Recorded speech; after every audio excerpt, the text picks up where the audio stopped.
Have you ever felt like you knew better than everyone else? Let's meet Naaman, a mighty commander from Aram. He was a war hero, super brave, and everyone respected him. But he had a secret struggle, a skin disease called leprosy.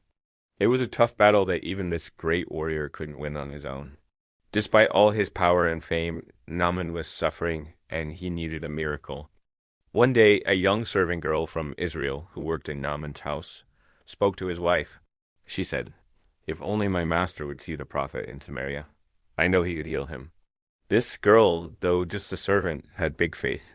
She believed in the power of God and wasn't afraid to share it. Her simple words sparked a little flame of hope. Naaman's wife told him what the girl said, and suddenly a new journey began. This small piece of advice was about to change everything for the mighty commander. So Naaman packed his bags for a road trip. But this wasn't just any trip. He was going to the king of Israel, armed with a letter from his own king. And he didn't go empty-handed. He brought tons of silver, gold, and fancy clothes enough to show he was serious about getting healed. He thought this grand gesture would surely get him the miracle he was looking for. When he arrived, the king of Israel read the letter and totally panicked.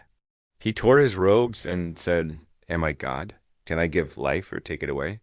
Why is he sending a man with leprosy to me to be cured?" The king thought it was a trick to start a fight.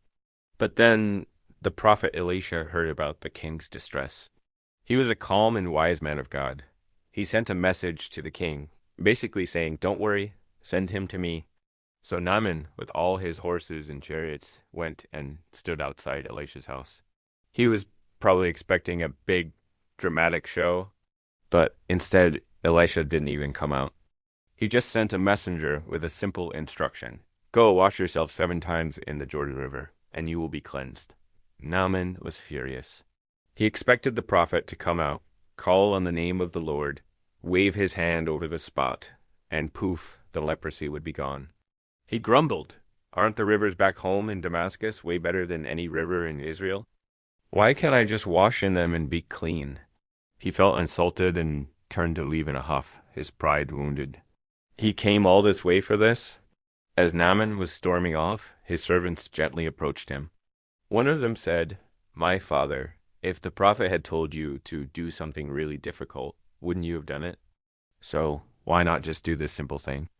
He just said, "Wash and be cleansed." Their words were full of wisdom. They helped Naaman see past his pride.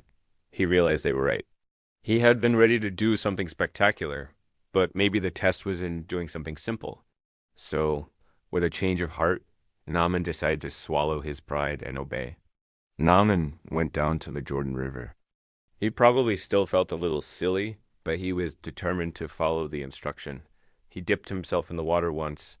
Nothing. Twice. Still nothing. 3, 4, 5, 6 times. And then, on the 7th dip, something incredible happened.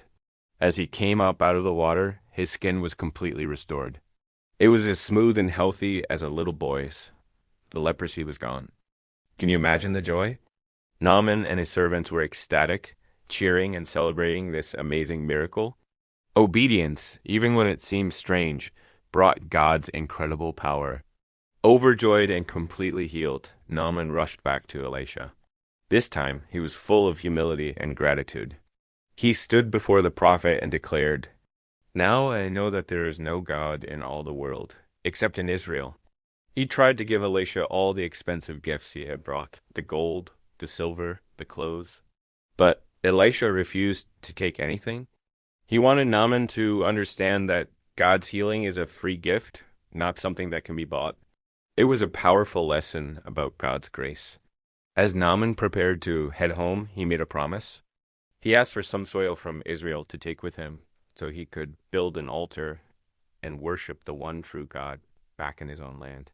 He promised that from that day on, he would only serve the Lord, even ask for forgiveness in advance for times. When his job would require him to bow with his king in a foreign temple, his heart was truly changed, and he left not just healed in his body, but with a brand new faith. But the story has a twist. After Naaman left, Elisha's servant Gehazi saw an opportunity.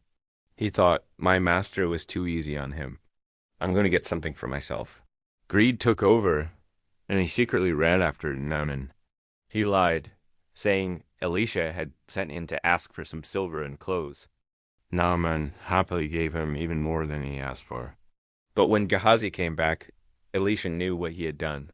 As a consequence for his greed and dishonesty, the leprosy that had left Naaman came upon Gehazi. It's a sad reminder that our choices have consequences. So, what can we learn from Naaman's amazing story? It teaches us that God's blessings often come when we are humble and obedient. Naaman had to let go of his pride and follow a simple, strange command. But when he did, he received a miracle beyond what he could have imagined. It doesn't matter if God's instructions seem big or small, logical or weird. When we trust and obey Him, we open the door for His power to work in our lives. Thanks so much for watching with us today.